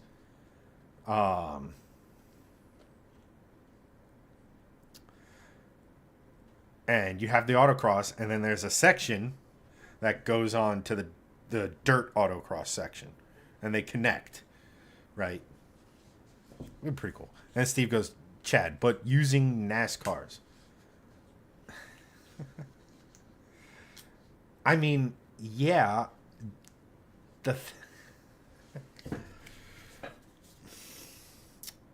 Someone built an LS-powered Chevy hatchback thing and took it rallying.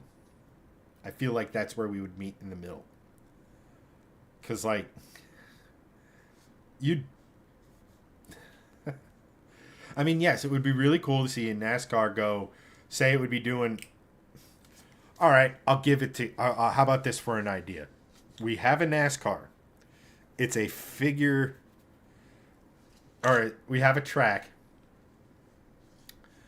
The one side of the oval is dirt and the other side is paved.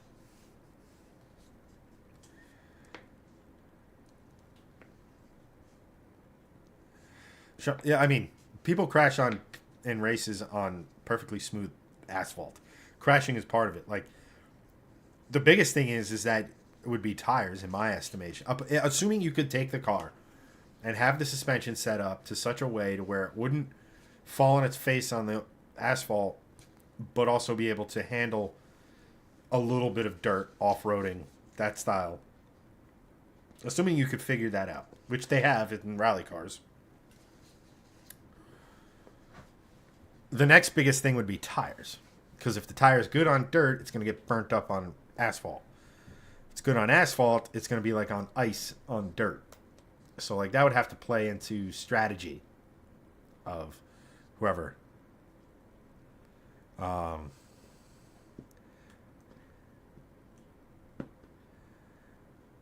Steve, if someone built the drag NASCAR, I posted it on Shift Squad. I could find it. But to buy an old NASCAR chassis is shockingly affordable. Like, and I'm not talking like it could be, you know, where is it? I'm not going to find it. I sent it. I'm pretty sure I sent it to Greg. See if I can find it. Nope, that's a... Maybe not. Let's try one more.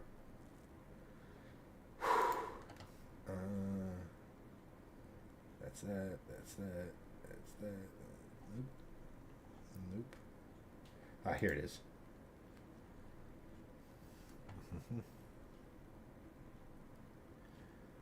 But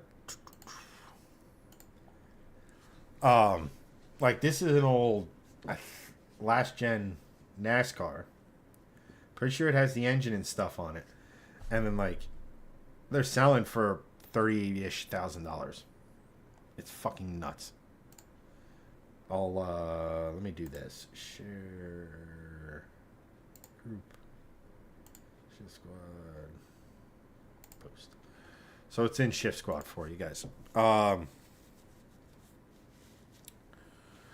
I think there was someone also who cancel. Thanks for your post. It's submitted for group admins. What?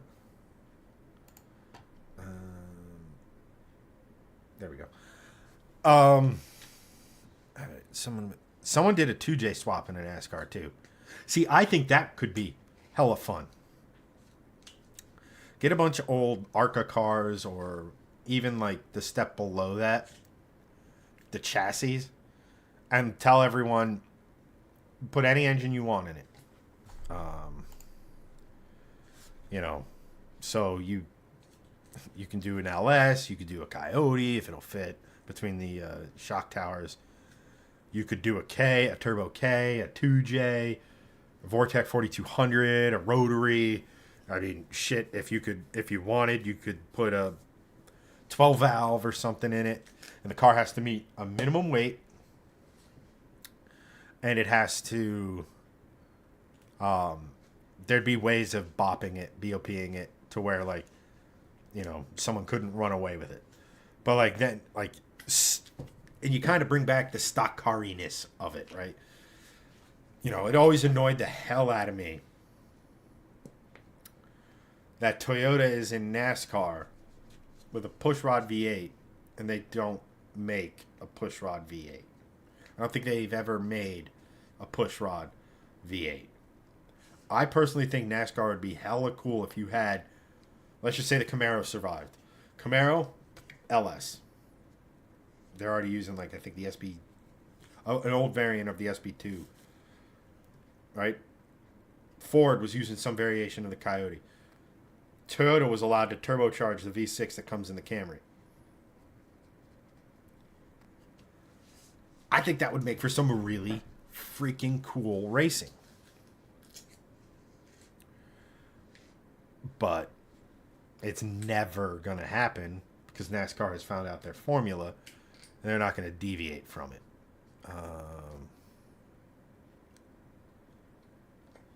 Sean found a NASCAR chassis out by his way for 2000. Needed engine and trans. A lot of them do need engine and trans, but still, like, they're pretty bare bones. Like, you can get in there. Engine mounts aren't a big thing. Trans mount, like, it's not a difficult. Look at how easy. And I don't want to say it's easy, but Cleetus' own shop took on the Dale truck, and they highly modified that chassis in-house. I mean, their guys are talented as hell, don't get me wrong. But, like, it's a pretty cool freaking thing. Steve plans on buying a few NASCARs when he strikes it rich with cars for the squad. If Steve ends up getting one, I want to shorten the wheelbase by 2 feet. Nah. Engine and trans. Relatively, I mean, think about it, right? Like, say we put an LS3 up against a Coyote, up against a 2J, and we tuned everything to make, I don't know, 550 wheel horsepower. That's a fuck ton of horsepower also. So, like, maybe we start off with, like, a little less power. But you get the idea. It would be a cool thing to see.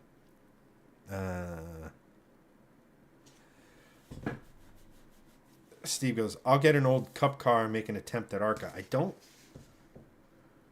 They might be old chassis, actually. I don't know how they do rules. They changed. Because they're all using spec LSs now. For engines. I don't know what... And the chassis don't look like... I don't know if it's just the way they do the bodywork. Because obviously the bodywork is... You know, the Mustang looks like a new Mustang. Even though... I mean, there's got to be so much shared design ethos for these chassis. So they're affordable to manufacture.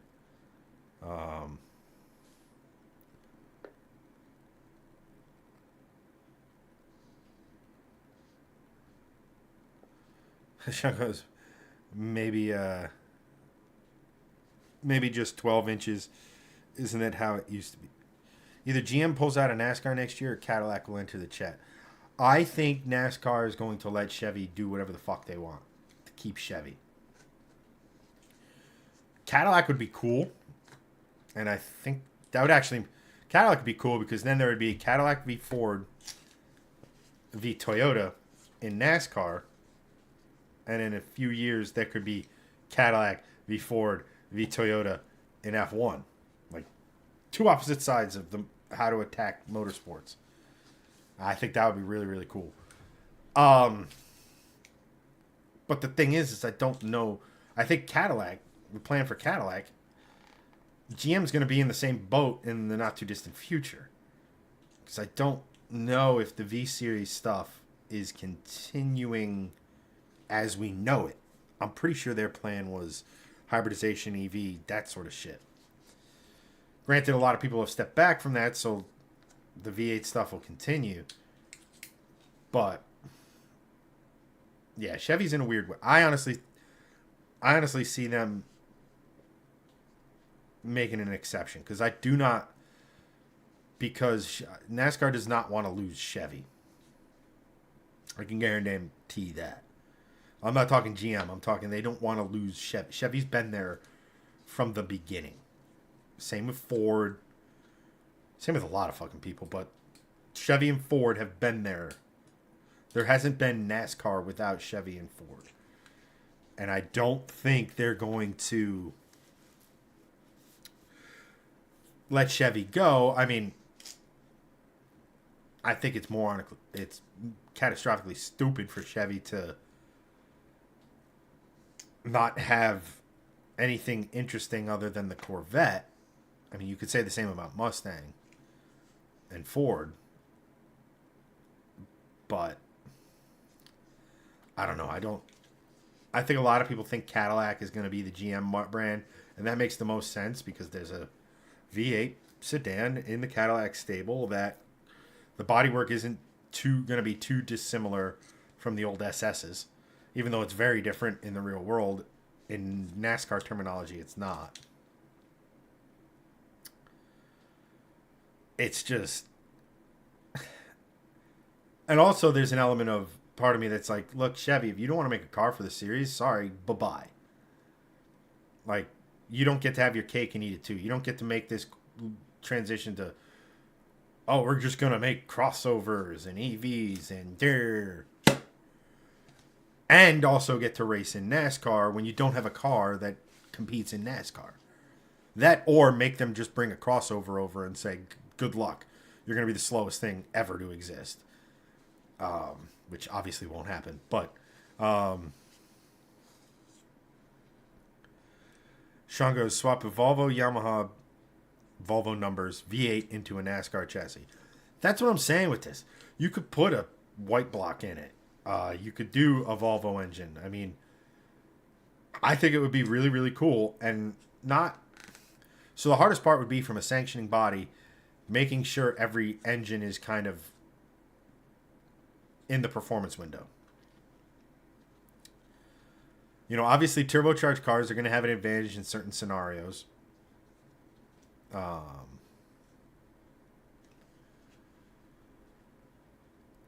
But it's just, look, if IMSA, WEC, FIA could come up with the hypercar/LMDH platform of prototypes, and pretty much every single major manufacturer on the planet wants in. Ford is coming back. GM is there with Cadillac. Honda's there with Acura. They may even be doing a push to go to Le Mans, which means racing in WEC. Right? Genesis is coming. Ferrari, Peugeot, Alpine are all over in Europe doing that sort of stuff. Over here we have Porsche, BMW are doing, like, all of the major manufacturers are involved in some way or another, and it's only getting bigger. And Mercedes is quiet about it, but McLaren is probably like, so, and they run everything from like a 2.4 liter 6-cylinder to the 5.5 liter naturally aspirated V8 in the Cadillacs to the 6-liter V12 developed by Cosworth that's going to be in the Aston Martin, debuting at Sebring next month, in case anyone was caring. So if that is clearly working, that mindset, in an international thing, domestically, I think, you know, you could figure out balance of performance. You could figure out restrictor plates, turbo. Really, if you just do a restrictor plate and make sure nobody's being funky with turbos, i.e. Toyota back in the 80s with Group A Rally, or 90s, I should say. You have, like, the cars aren't stock cars anymore. Even Chevy, the only company that's really making I guess Ford makes a pushrod V8 too, but even Chevy's pushrod V8 that's in their Cup car or any of their NASCARs, well, apart from Arca, which is literally an LS, it's not the same LS, or they're not the same engine it's not based on an LS. I think it's still based on like SB2 architecture, which is small block, which the LS is also based on. So like there is that connective tissue, but you know, they're using high-rise intake manifolds and a 4-barrel intake, throttle body in lieu of a carburetor. But I don't know. I think engine diversity would be a cool way for the manufacturers to show off. Would the fans like it? I don't know. Would you bring in new fans? Pretty sure you would.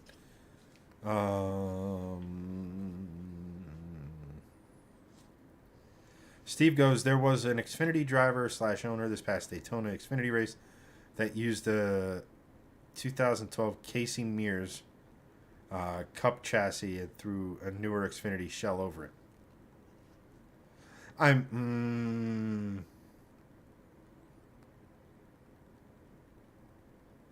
Maybe with the Xfinity cars. I was thinking Cup. Anthony goes, I miss cool Buick. Yeah, I mean, we all do. You know, Chevy's really the only sort of affordable performance brand that GM has, and there is no affordable performance at Chevy anymore with the Camaro going away. Like, they really, really crapped the bed with that. I also think that the Camaro is going to be making some form of a comeback in the next 3 to 4 years. I think the same thing with the Charger Challenger. That we're going to get, you know, a proper Charger and Challenger again.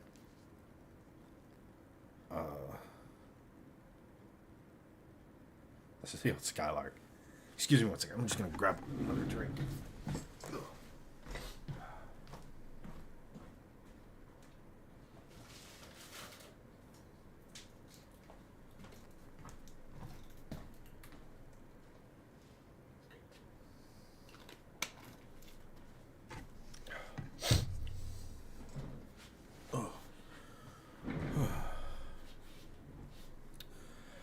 But, so like, here's the thing that you need to kind of understand with a lot of American motorsports, and this is going back probably 30 years. IRL and kart split because of costs. IRL was the affordable option. IRL kept the big track, Indy. Around that same time, a few years later, American sports car racing split.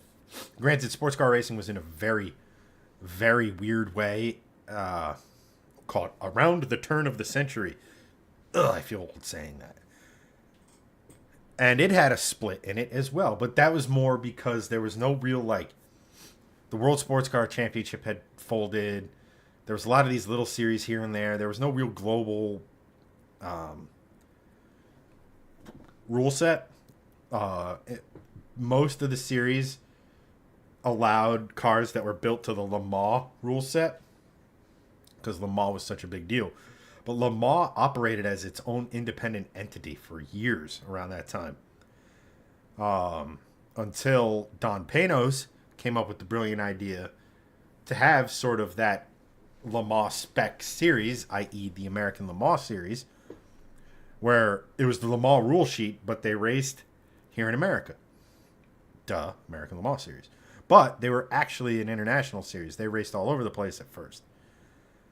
However, those cars were getting more and more expensive, as it does. So there was a large segment of American racers who used to race in IMSA with the GTP and GTO and GTU and those cars, some of the coolest cars ever, that never ever really had a chance under the rule set to go to Le Mans because these cars were like silhouette cars. You know, they could build a chassis or they could have a chassis and have it work for a Ford, a Chevy, a Buick, or whatever, and they just put different bodywork on it. Kind of similar to what the LMDH class is now. But today's cars are a lot more sophisticated with how they do that. But there is 4 mother chassis, in case you were wondering. Hypercars class, Hypercars class, it's comprised of the LMDH rule set and the Hypercar rule set. I know 2 Hypercars, it's weird. Hypercar, you have to develop your own car, but you have more budget.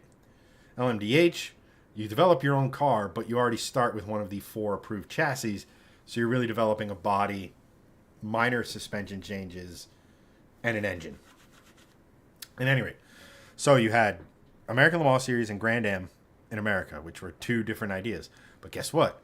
Grand Am had Daytona, which was the 24-hour. Now, American Le Mans Series did have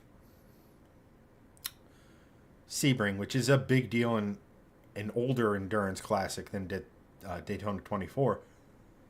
But there was a split. in the rule sets. And you fast forward to it, there's always been the affordable versus the what we all dream of. So fast forward a bunch of decades later, LMP1 cars are some of the most technologically advanced vehicles to ever go motor racing. They were insane with what they could do. They operated on the same budget as Formula One teams of the day, and they did half the races. Should give you an idea of how crazy these cars were.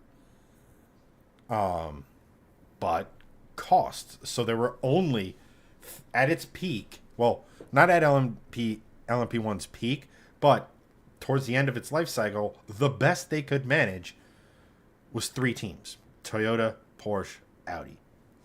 Dieselgate rolls along, kills off Audi because Audi was running a diesel engine. Audi was running a diesel engine in some of the most technologically advanced cars.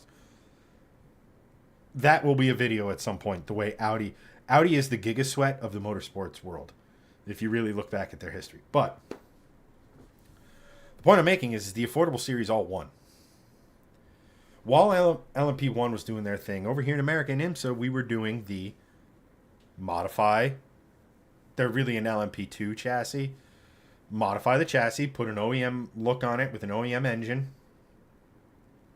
and it was taken off. And guess what? That's what makes up LMDH now with the hypercar. But even that, the performance has brought the cost down. Who won in the open wheel battle? It was IRL, Indy Racing League, the affordable racing series. Who won in the sports car split in America? Grand Am. Granted, they had the backing of NASCAR, but that was the series people wanted to. Now, you could argue that the American Le Mans series was neutered by the FIA and their pettiness, because they didn't like the idea that the Americans had the premier international sports car series, so they made one of their own called the European Le Mans series, which eventually became the World Endurance Championship, which eventually partnered with Le Mans. And when you hold the keys to Le Mans, you hold the keys to sports car racing. Just the way it is.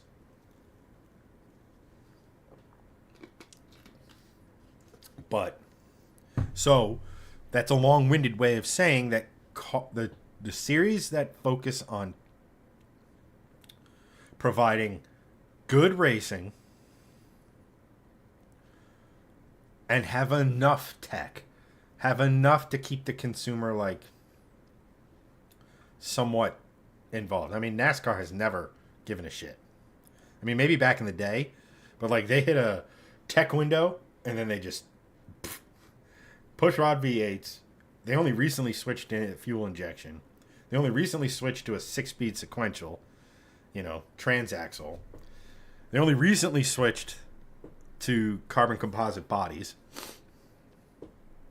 Or carbon reinforced something bodies. They're not true carbon fiber. But that was years after every other racing series did because, well, guess what? Economies of scale got cheap. And that's arguably also part of NASCAR's appeal to manufacturers, to teams, to owners, race owner or team owners, and that is it is an affordable way to go motor racing. And those series are ones that are always going to win. And introducing bring your own engine to the party will probably raise costs, and probably why it will never happen. Also, some NASCAR fans might throw a shit fit if, God forbid, there's not all V8s out there.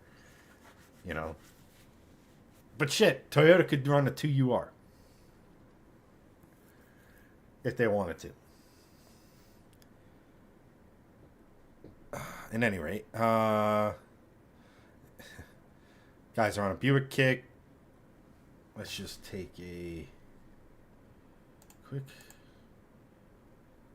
gander. Let's make sure I'm not missing over anything on this side. Just mute that.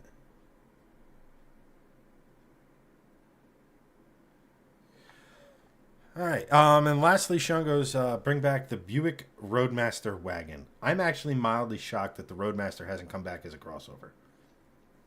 Not saying I want that, nor should it, but I'm actually shocked. If we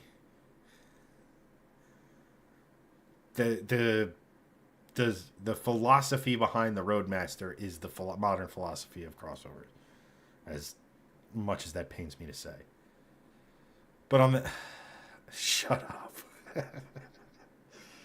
my brother. What was a station wagon back in the day? It was the vehicle designed to carry the kids and all their crap everywhere. I don't have to give them ideas. This conversation has 100% happened in a GM boardroom. I guarantee it. I don't know why I'm yelling, or why he's yelling, or what have you.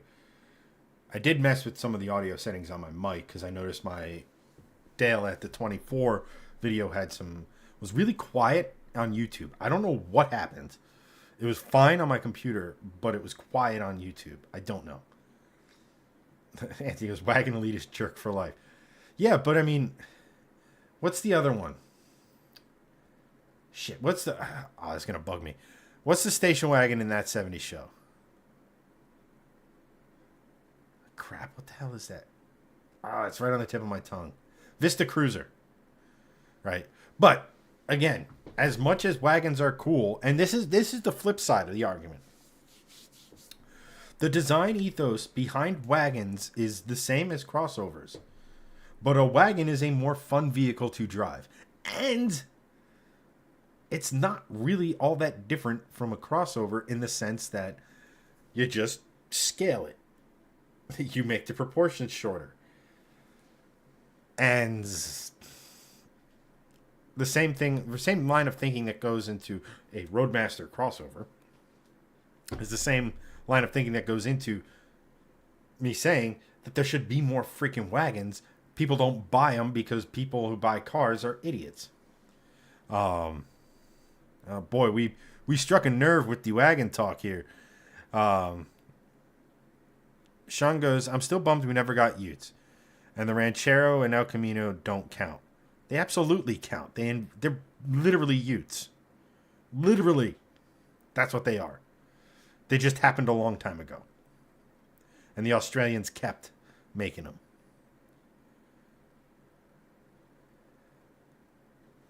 I mean, Holden Maloo, the Ford Falcon Ute, they're modern interpretations of the El Camino, the Ranchero. I'm sure Doug's going to mention the AMC / Chrysler / Dodge version that I can't remember. Ram something or other.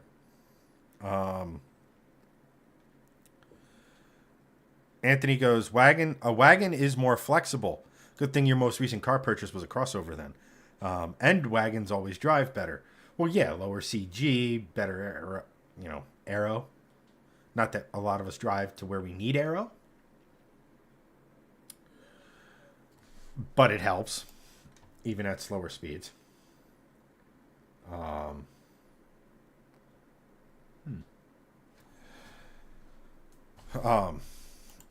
I just honestly think that if we're going to make everything a platform, there's room to have a platform for a wagon.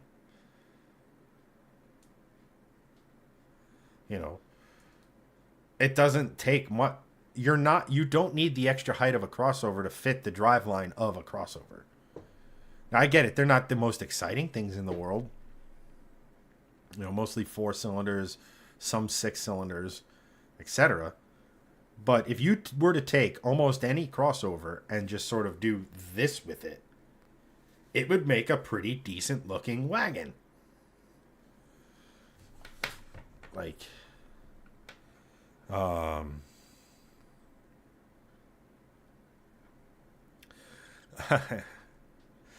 Anthony goes, when the stars align, the XC40 is 100% getting traded in for an SBA V60 Polestar.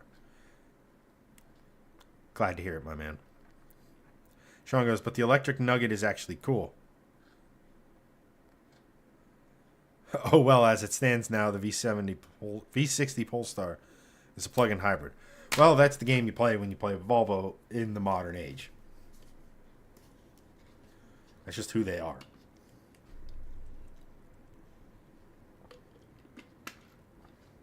Not saying it's a bad thing. It's just who they are.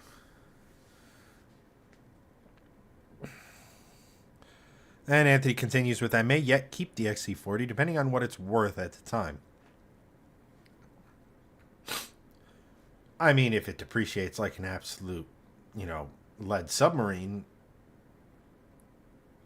you're probably going to have to.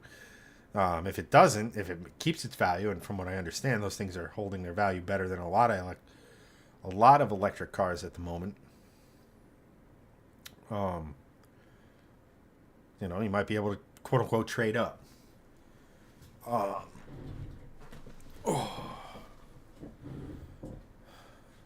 Sean goes, I'm guessing that's the newer V60. Yes, Google it, Sean. It's fucking sexy. SPA V.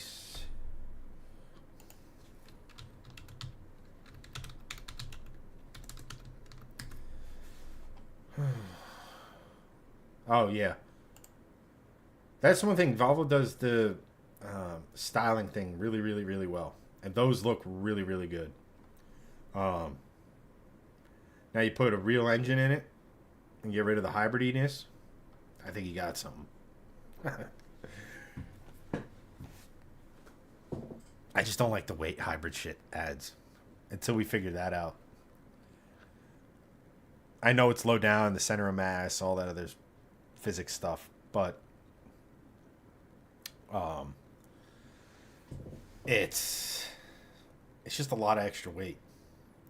It's a lot of freaking extra. It's a lot of extra weight in Formula One. Pinnacle of motorsport. The cars are fat pigs compared to what they used to be. They're also land yachts, how big they've gotten, which I think they should have made them significantly smaller in the new regs, but here we are. Hybridization adds a lot of really cool stuff. It can fill in for turbo lag. It can fill in torque troughs. It can simply be an extra 30 to 100 horsepower on top of the rev range or whatever. There's a lot of cool stuff you can do with hybridization.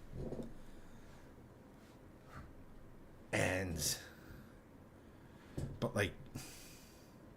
now look, I don't claim to have driven a lot of super lightweights. I think the lightest car I ever owned may have been the IS300, but it's between it and the Volvo. But the Volvo's made out of unobtainium, so it's bigger than it. Actually, that's an interesting question that now my brain will not let me think of anything else until I answer it.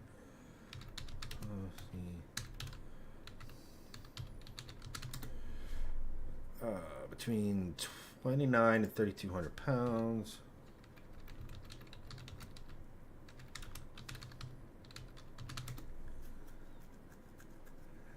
Okay, so in most trims, the C30 is lighter. It's at most 3,200 according to the Google, but the IS300 at most it weighs is 3,285 pounds. So they're pretty close in weight.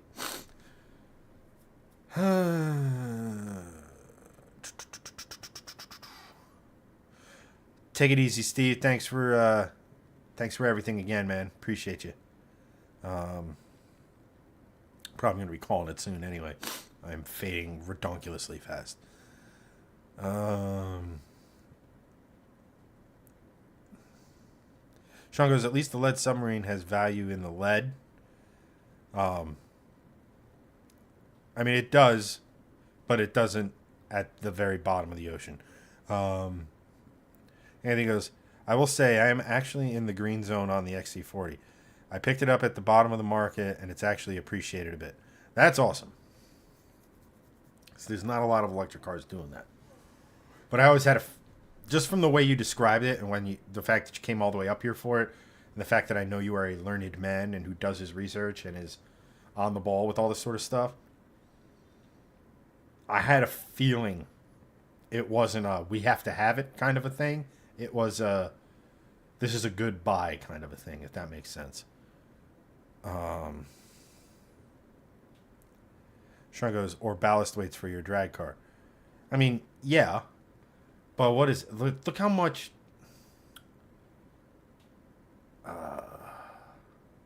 look how much the first Polestar, not the blah blah blah V X Y W whatever Polestar, the Polestar 1. Look at how enormous that thing was weight wise.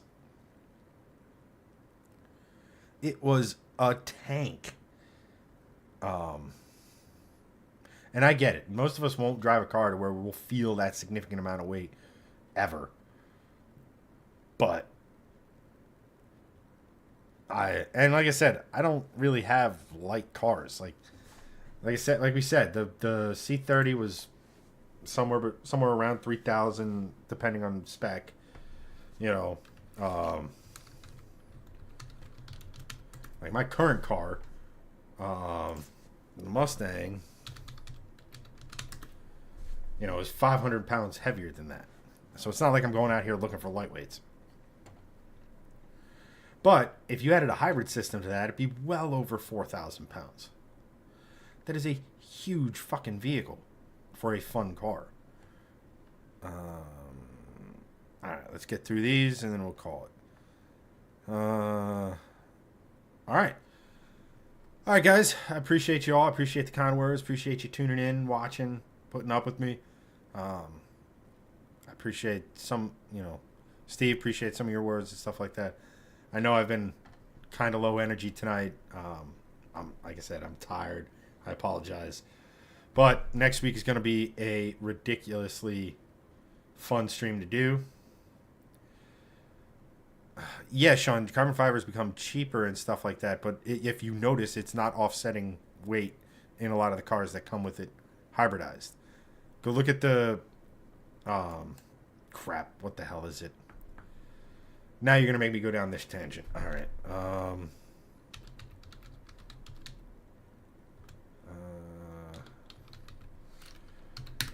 What's the fucking new Lamborghini? The Revolto.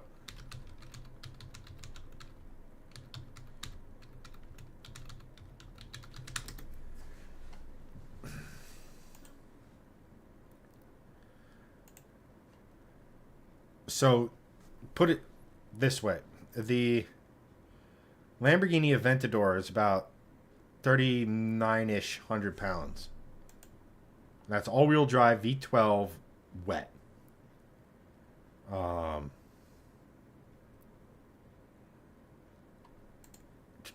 they range. They could be as they can shed some weight. The Revolto is the same exact weight, but it ditches the all-wheel drive system. And that's because it's hybrid. At any rate, that's it. I'm going to call it. Guys, thank you again. Next week, again, Greg is back, and we got Jeff from Blue Sky. Definitely going to be one you're not going to want to miss. If you have hot rod and questions or something like that, not saying we're going to have time to answer them. Throw them up in the squad. Have them prepared, whatever. It should be a really fun show because I get to nerd out. And that's fucking awesome. So, Anthony, thanks, man.